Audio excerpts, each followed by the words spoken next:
Si nous allons après le monde, nous ne pouvons pas parler librement, ni rendre témoignage hardiment, ni nous concentrer sur la parole de Dieu. C'est ce qui arriva au temps de cette troisième période de l'histoire de l'Église. Ils commencèrent à imiter le monde et ils tombèrent graduellement. Ils introduisèrent beaucoup de pratiques abominables. Jésus leur répondit, hypocrite. Ésaïe a bien prophétisé sur vous, ainsi qu'il est écrit. Ce peuple m'honore des lèvres, mais son cœur est éloigné de moi. C'est en vain qu'il m'honore, en donnant des préceptes qui sont des commandements d'hommes. Vous abandonnez le commandement de Dieu et vous observez la tradition des hommes. Il leur dit encore, vous rejetez fort bien le commandement de Dieu pour garder votre tradition. Marc 7, 6, 9. Nous apprenons ce qui vient de la tradition, ignorant la simple foi dans le Seigneur Jésus-Christ. Il nous donne la véritable beauté. Nous n'avons pas besoin de poudre, ni de savon, de crème de beauté. Nous n'avons pas besoin d'or et d'argent pour être beaux. Si nous obéissons, nous acquérons la véritable beauté. Plus nous obéirons, plus nous serons beaux. Dieu nous donne une gloire céleste et une beauté céleste.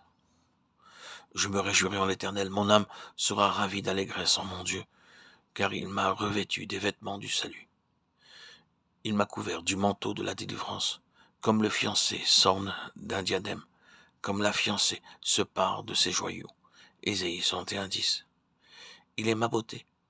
Le Seigneur, qui est une personne vivante, devient ma lumière resplendissante, jour après jour. Nous, en tant que croyants, nous devons vivre une vie de séparation. Nous ne pouvons pas nous placer sous le joug avec les incroyants. Nous ne pouvons pas imiter le monde. Ne vous mettez pas avec les infidèles sous un joug étranger. Car quel rapport y a-t-il entre la justice et l'iniquité? Ou qu'y a-t-il de commun entre la lumière et les ténèbres? Quel accord y a-t-il entre Christ et Bélial? Ou quelle part a le fidèle avec la fidèle? Quel rapport y a-t-il entre le temple de Dieu et les idoles? Car nous sommes le temple du Dieu vivant, comme Dieu l'a dit. J'habiterai, je marcherai au milieu d'eux, je serai leur Dieu, et ils seront mon peuple. C'est pourquoi sortez du milieu d'eux et séparez-vous, dit le Seigneur. Ne touchez pas à ce qui est impur, et je vous accueillerai. 2 Corinthiens 6, 14, 17. Nous devons vivre une vie de séparation et nous conserver purs de toute habitude, de tout parent, voisins et amis mondains. Nous sommes un peuple acquis, un peuple céleste, et non un peuple mondain.